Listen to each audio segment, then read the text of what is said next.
I feel like we are in some sort of transition. It's some sort of purgatory because there's a lot of things happening that we don't feel yet.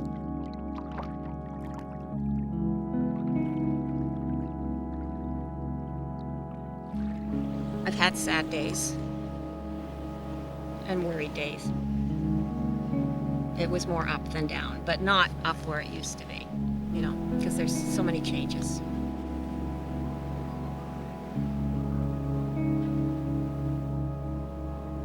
You see the same wall, same room, same house. That's why people, need to go to work outside, but at the same time, you can't really change it. I felt a little bit more in my head, like getting tired of it.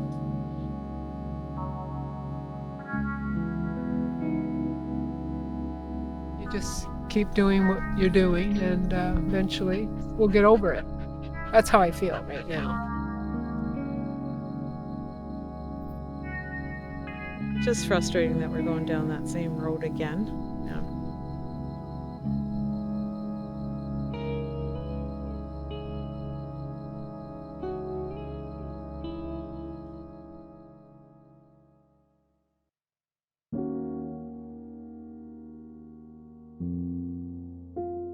Independence is really important. Even if you're really, really sick, independence to do something is still important, because when you lose independence, that's when you start going inside. Like my daughter's father, being locked in through COVID, he turned inward, and Catherine said he's gotten very old over this process.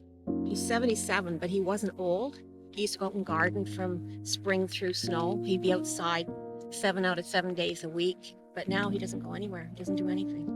So that's where getting out, being able to do something is important at our age. Well, first for me is I'm a very family person, so I always think about the family. My parents, they're old. So in case, for an example, if I were to get in touch with the virus, then it would pass it on to them. I'll be fine because I'm young, but some people have health conditions, so in that case it's really tough for them. So that's the only thing that I was worried about. I was working in long-term care when it was just really bad. And people were dropping like flies. It was sad to see people sick. And a lot of people died. It's the old, the people with all kinds of underlying illnesses that are really affected the hardest by it.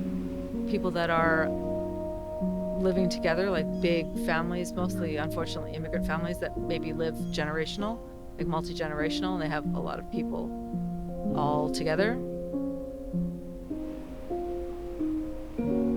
I think it is an isolating experience for most, but because I have young kids, they kind of just keep me so tied up that it's hard to, notice all the differences that other people would notice and experience.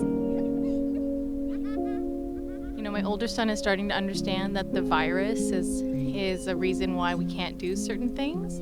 But my younger son is just way too young, can't understand, and doesn't really know that there's anything different, except maybe that I'm home now, which I wasn't before, so that may be different.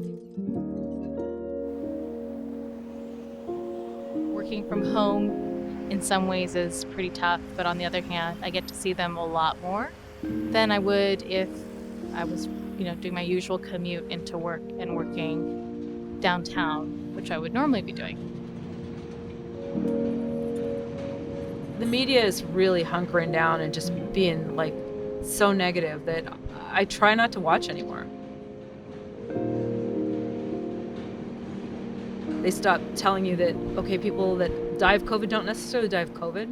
They die of complications of COVID. So people need to understand that they don't have to live in terror. They just have to be aware of their actions. You don't scratch your face, itch your eyes, chew your fingernails, do all the things that people do without thinking.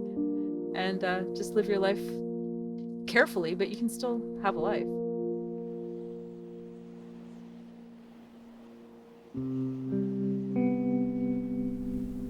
You know what? I've had time to go inward a little bit. You have more time to weigh your life a little bit and see, should I alter things a little bit? How can I improve? this is something now that's going to always be with us. And our lives are going to change for a while, and they'll never get back to the old normal, but they'll get off of this normal. I'm always of the belief that all things shall come to pass. This will pass. And there'll be something else later, but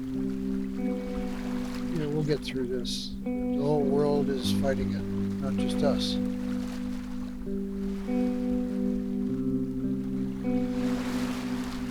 There's been a new desire to connect with people and talk to people.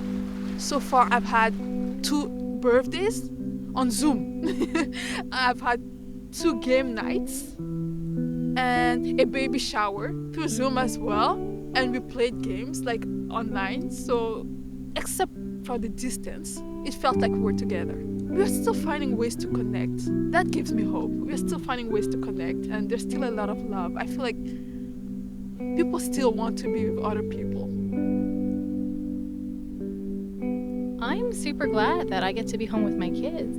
I'm really grateful because I would not have ever had this time, especially with my younger son. So, I mean, this is a huge change for me in terms of how much I get to see them and how much I get to be part of their day-to-day. So that for me is a huge bonus. Hopefully this will, give employers and employees like a major, culture shift so that people can start thinking about a different way of working so that people can actually enjoy their lives. And it's not all about giving everything to your employer and, nothing to your family. I'm kind of optimistic.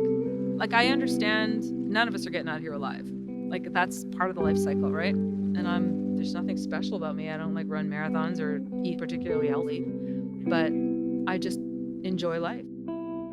I like the trees. The trees even make me happy. Like the green, the blue, the sky, the fresh air. Like everything pleases me. You know what I mean? And I think living an attitude of gratitude. I know that's kind of trite, but I'm grateful for things, and it makes you feel good. The world is a pretty great place if you make it better. And if you look at it like it's a big dark hole of horribility, then it is. So I think it's completely your point of view. 2 sides to everything, right? 2 sides to every story.